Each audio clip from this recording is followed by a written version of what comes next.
Ubu butumwa mubugezwaho na Ministry of Unlimited Holy Ghost. Muri kumwe n'amahoro Dieu d'amour. Umuzingo ni uwa kabiri witwa kuza ku bwami bw'Imana. Ubuntu n'amahoro bituruka ku Mana Data wa twese watanze umwana wawe Yesu Kristo, ndetse no kuri Yesu Kristo witangiye ibyaha byacu, ndetse no ku Mwuka Muziranenge ukomana natwe, ukubeho wowe n'abawe ndetse n'ibyawe byose. Icyigisho cya 275 turi kwiga ubutumwa bwiza bwa Yesu Kristo. Reka dusenge. Urera cyane Mana kandi urakiranuka, ushyizwe hejuru h'ubuntu imbabazi udahwema kutugirira. Wabanye natwe, waraturinze, tugeze amasaha tukiri bazima, uhabwe icyubahiro. Mu izina rya Yesu Uwiteka Mana, Mana igira neza, Mana ikomeye, utweze utubabarire gukiranirwa kwacu ko twagendeyemo, ibyo twavuze, ibyo twakoze biratunganye, utubabarire Mana, kandi uduhe gutandukana no gukiranirwa kose, ahubwo uduhe kwifatanya no gukiranuka kose. Izina ryawe niryubahwe Data wera. Mwuka wera namanuke gufungura amatwi yacu, afungura amaso yacu, afungura imitima yacu, afungura ibitekerezo byacu, kugira ngo twumve kandi twumvire ijambo ryawe, twige kandi duhindurwe n'ijambo ryawe. Urera cyane Mana, urakiranuka, ushyirwe hejuru. Mu izina rya Yesu Kristo dusenze twizeye, urakoze. Amen. Uyu munsi turasoma muri Luka ibice 17 umurongo wa 7 kugeza kwa 10. Ijambo ry'Imana riravuga ngo, ariko ninde muri mwe ufite umugaragu umuhingira cyangwa muragira intama, wamubwira kiva mu murima ati igira hino vuba wicara ufungure? Ahubwo ntiyamubwira ati banza untunganyirize ibyo kurya byanjye, ukenyere umpereze kugeza ubwo ndangiza kurya no kunywa, maze hanyuma nawe ubone kurya. Mbese yashima uwo mugaragu kuko yakoze ibyo ategetswe?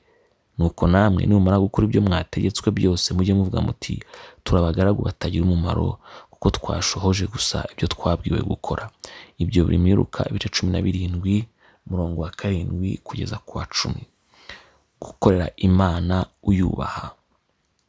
Gukorera Imana uyubaha ukayihesha icyubahiro. Gukorera Imana bisaba ubwitonzi, kuko Imana ifite ukuntu yirata abakozi bayo kandi ikanabataka mu buryo bushobora gutuma bamwe babyibeshyaho. Abantu bamwe bashobora kubona uko koreshwa n'Imana maze ubwabo bakakugira ikigirwamana. Bamwe bashobora no gutangira kuguhimbaza nk'aho ari wowe wabagiriye neza. Imana idutabare cyane. Ibyo rero bakuvuga nawe bishobora kukugeraho, maze nawe ugatangira kugira ngo ni ukuri, ugatangira kwishyira hejuru no kwiyemera.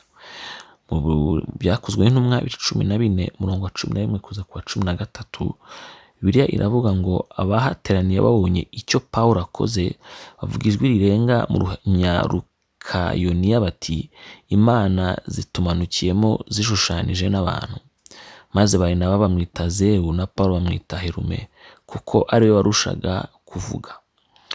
Nuko umutambyi wa Zewu ariyo yari ifite urusengero rwayo imbere y'umudugudu, azana amapfizi yambaye iminyishywa ku irembo ry'umudugudu, ashaka gutamba igitambo we na rubanda rwari ruhari. Urumva yuko rero koko bishoboka ko abantu bashobora guhimbaza bakakugira Imana, bakakugira igitangaza kandi uri umuntu usanzwe. Imana ishimwe cyane kandi dutabare cyane, adufashe cyane. Nyamara hariho icyo Imana ishaka ko ugumana mu bitekerezo byawe. Irashaka ko ujya wibuka ko ntacyo ubasha gukora ku bwawe, ko byose ariyo ubikuramo. Ntacyo turema, nta bitangaza dukora gusa uko itubwira. Iyi niyo mpamvu tugomba guhora buri munsi tubihamya, ngo twerekane intege nke zacu, ngo Imana Data twese ihimbazwe. Ntacyo turusha abandi, twagira ubuntu gusa. Iyo niyo mpamvu tutiyemera ngo twirate nk'aho ibyo ari twe ubwacu twabyigejejeho, kandi Imana yabiduhereye ubusa muri Kristo Yesu. Mu byakozwe n'intumwa ibice 14 umurongo wa 14 kuza kwa 15, tubona Pawulo na Barinabasi basubiza abantu n'amagambo bavuze nuko bitwaye.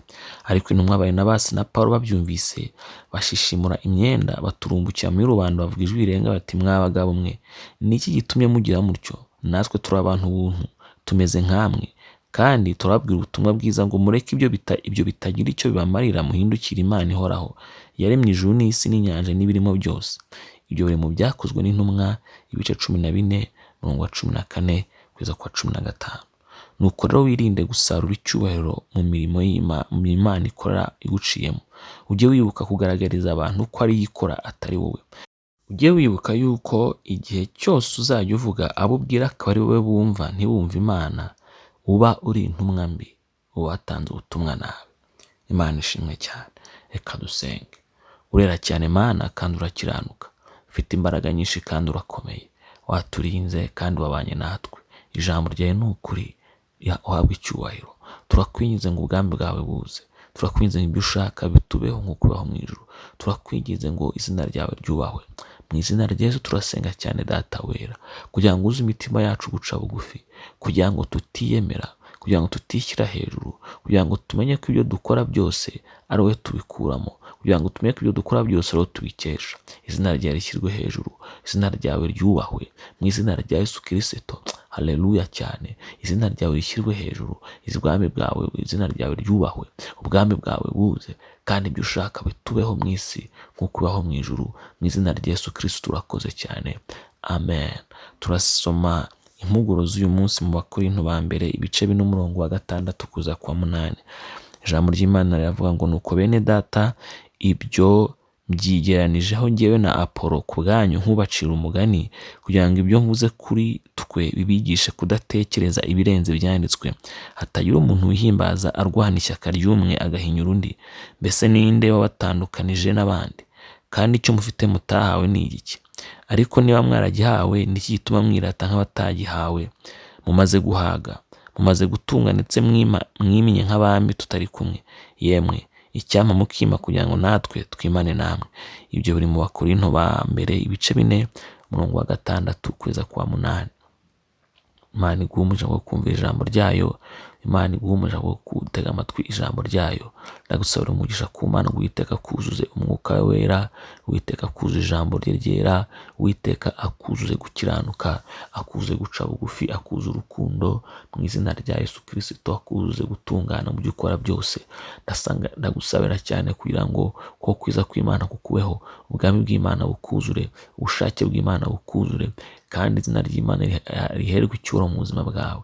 Ikintu muri wowe kikurimo kitaturutse ku Mana turagikuramo mu izina rya Yesu.